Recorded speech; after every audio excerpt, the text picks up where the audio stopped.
ये वीडियो में आपको दिख रहा है कि भाई बीपीएल परिवार को बेघर ना करो। सरकार की कई स्कीमें चल रही हैं जिसके अंदर सरकार ये दावा करती है कि भाई जो बीपीएल परिवार है उसे सरकार उजाड़ने का नहीं बल्कि बचाने का काम करेगी। मैं जिस ये मलबे के ढेर पर खड़ा हुआ हूँ, ये मलबा एक ऐसे घर का है जो घर एक बीपीएल परिवार का था।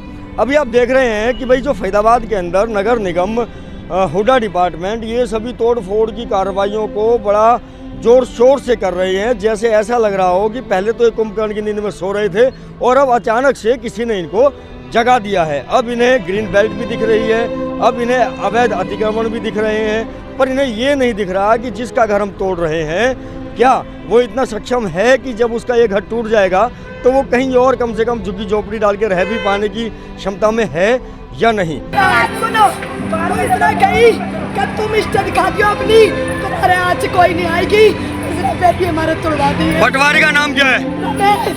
कहाँ है रमेश? यहीं पे है क्या? पटवारी बदला था, बुद्धा था, हाथ में पानी। महिला का कहना है कि रमेश पटवारी ने 50,000 दिए। ये मामला है सेक्टर 3 का। सेक्टर 3 में जो पेट्रोल पंप है, पुराना पेट्रोल पंप, उससे पहले जब तिगांव रोड की तरफ चलते हैं तो उस तरफ बहुत सारे लोगों ने यहाँ पर अपने आशियाने बसाए हुए हैं। मामला कोर्ट में भी है। बावजूद इसके जो विभाग है वो कल आकर यहाँ एक अच्छी खासी तोड़फोड़ की कार्रवाई करके गया है। ये देखिए, ये आज यहाँ धरना भी जो है वो लगा दिया गया है। हरियाणा सरकार होश में आओ, गरीबों से मत टकराओ, जो कि साफ तौर पर जो है इन लोगों की एक चेतावनी है सरकार को कि आप अगर हमें बेघर करेंगे तो देश के नागरिक होने के नाते हमारे पास जो जो अधिकार हैं उन सभी अधिकारों का हम प्रयोग करेंगे। और उसके चलते आप ये देखिए, यहाँ पर ये आज इन सभी लोगों ने मिलकर एक धरना यहाँ पर दे दिया है। रही बात राजनीतिक नेताओं की, तो सुबह से तांता लगा हुआ है, आ रहे हैं जा रहे हैं, पर जब इन लोगों का घर टूट रहा था, टूटने की संभावना है पिछले 1-1.5-2 साल से इन लोगों के ऊपर मंडरा रही थी, उसके चलते जिन लोगों को इन्होंने वोट दिया था उन लोगों ने इन लोगों की पैरवी नहीं की और प्रशासन से बात नहीं की। और इन लोगों की मांग है कि भाई इन्हें जो है बेघर ना किया जाए। अभी आज सुबह भीम आर्मी और उनके जो लोग हैं वो भी यहाँ पहुँचे थे और अब दोबारा ये लोग आए हैं यहाँ पर हालचाल पूछते हैं इनका और इस धरने को जो है बल देने के लिए, इनकी आवाज़ को बुलंद करने के लिए। ये Shiv colony Tigaon road sector 3 है। ये शिव कॉलोनी में पिछले 50-60 सालों से हम लोग रहते आ रहे हैं। हमारे दादा, पिताजी और अब हम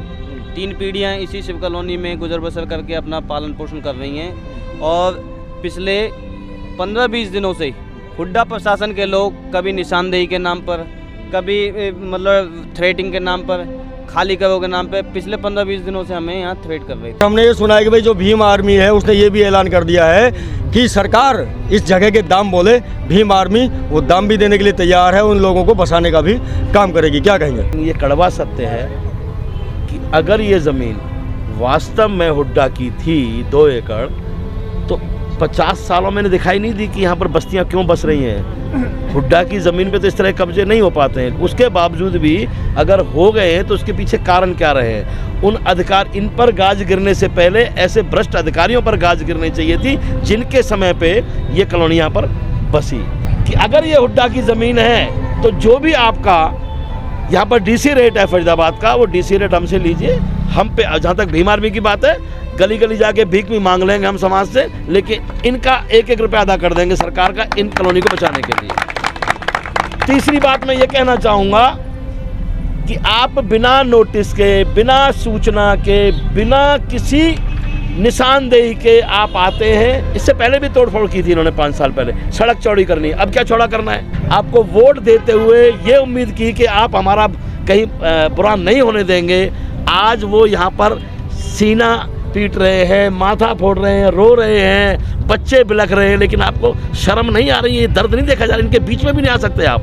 कहीं ऐसा तो नहीं भाई ये जो यहाँ के स्थानीय विधायक हैं इस सारी ज़मीन को खुलवा मतलब क्लीन करवा के, अतिक्रमण हटा के किसी मॉल वॉल की तैयारी में जुटे हो? आपको लगता है सर? यहाँ के निवासी बता रहे हैं, मुझे बताने की जरूरत ही नहीं है। ये व्यापारियों की सरकार है, व्यापारियों की सुनने वाली है, गरीबों की नहीं है। मजलूम, गरीब, बेसहारा के साथ कहीं भी अन्याय होता है वहाँ भीम आर्मी खड़ी होती है। 2021 में हमने एक आंदोलन किया था इन्हीं घरों के लिए और उस समय कुछ केस भी डाले गए थे और कोर्ट से स्टे ही मिले था। मैं आपके माध्यम से फरीदाबाद की जनता को बताना चाहता हूं कि जिस मामले में, जिस केस में माननीय न्यायालय ने स्टे दे दिया और स्टे की कॉपी कई हमारे पास है, कई स्टे की कॉपी है इसमें, वो स्टे की कॉपी इसलिए दी गई कि इनका राइट था, यहाँ रह रहे हैं 50 साल से। अब बिना सूचना के, बिना इंटीमेशन के, बिना नोटिस के आज जब हम लोग यहाँ पहुँचे हैं, मैं बड़े दुर्भाग्य की बात बताता हूँ कि इस देश का संविधान इन्होंने मार दिया है। कहीं भी कोई तोड़फोड़ की कार्रवाई होती है, सबसे पहले कंसर्न जो अथॉरिटी जेई होता है, वो जेई आके यहाँ पर निशान लगाता है, फिर वो चिन्ह लगाता है, फिर वो नोटिस देता है, फिर समय देता है खाली करने का कि आपको इतना समय दिया जा रहा है। अपना नाक तो यहाँ निशानदेही की गई। आज सुबह जब कल तोड़फोड़ की गई, पहले तोड़फोड़ उसके बाद निशानदेही, मतलब कानून ये कानून खुद ये तोड़ रहे हैं। इनके ऊपर FIR दर्ज होना चाहिए, लेकिन दुर्भाग्य हमारा इन गरीबों का कोई नहीं है। जो मैंने सुबह भी बात की, फिर कह रहा हूँ कि इनके अंदर एक षड्यंत्र है जमीन को हड़पने का।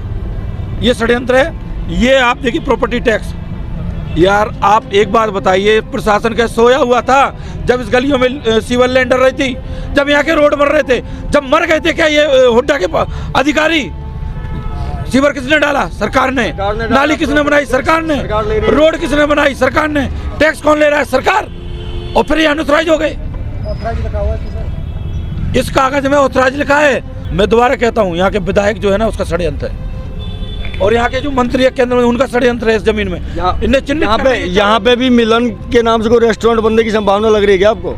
ये बीमारी वाले हैं। यहाँ मिलन का नाम का एक निशान भी मिल गया ना, ये बीमारी वाले यहाँ बैठ गए हैं और चेतावनी भी देते हैं कि ये बात संसद में गूंजेगी। भाई चंद्रशेखर आवाज उठाएंगे इन गरीबों की, ये सारे भारत देश में उठाते हैं। और सरकार के मंत्री मर गए क्या? ये विधायक मर गए, सांसद मर गए यहाँ? इनको दिखता नहीं है कि इनको बेघर कर रहे हैं? पहले इनकी व्यवस्था बनाई जाए रहने की, इनकी खाने की, इनकी रोजगार की, उसके बाद यहाँ पे आना, नहीं तो बीमारी का सामना करना पड़ेगा।